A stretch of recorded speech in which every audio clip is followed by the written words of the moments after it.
वो मानवता के समान दुश्मन है। उनके बीच कोई फर्क नहीं है।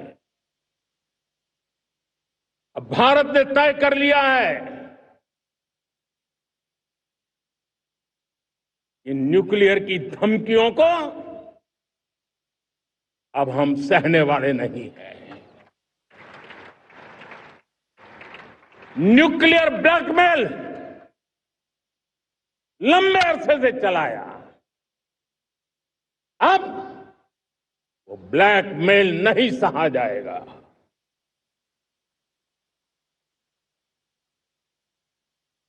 आगे भी अगर दुश्मनों ने ये कोशिश जारी रखी, हमारी सेना तय करेगी। सेना की शर्तों पर, सेना जो समय निर्धारित करे उस समय पर,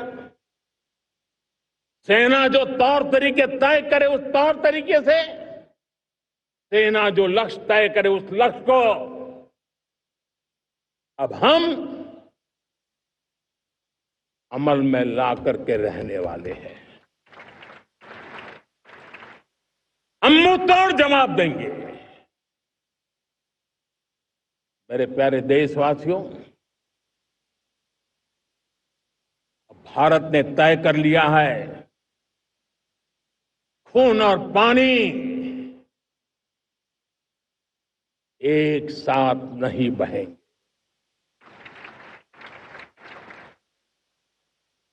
अब देशवासियों को भली भांति पता चला है कि सिंधु का समझौता कितना अन्यायपूर्ण है, कितना एक तरफा है।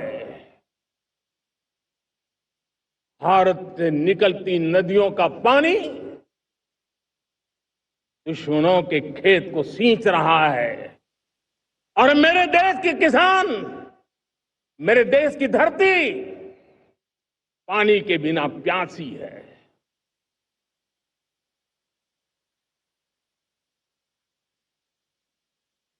यह ऐसा समझौता था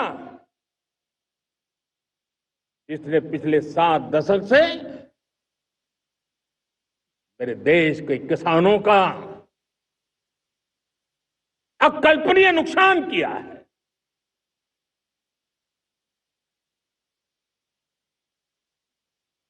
अब हिंदुस्तान के हक का जो पानी है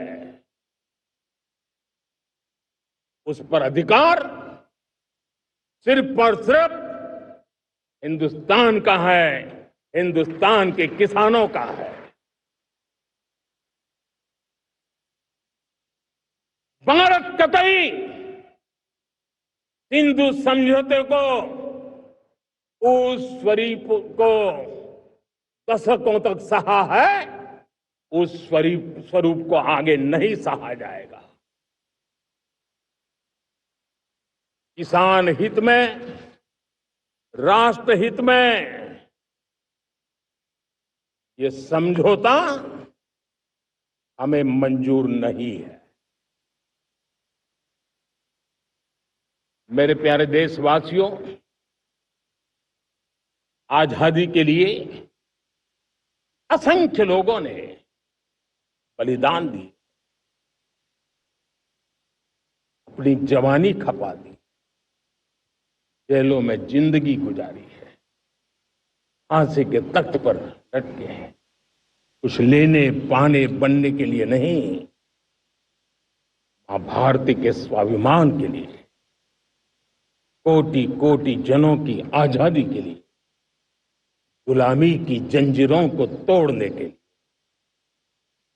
और मन में एक ही भाव था, स्वाभिमान। साथियों, गुलामी ने हमें निर्धन बना दिया, गुलामी ने हमें निर्भर भी बना दिया। औरों पर हमारी निर्भरता बढ़ती गई।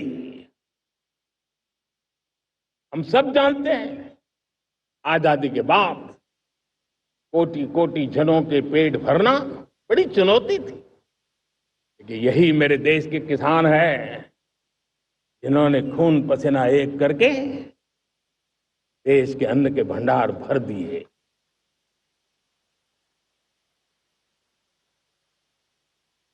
अनाज के संबंध में देश को आत्मनिर्भर बना दिया।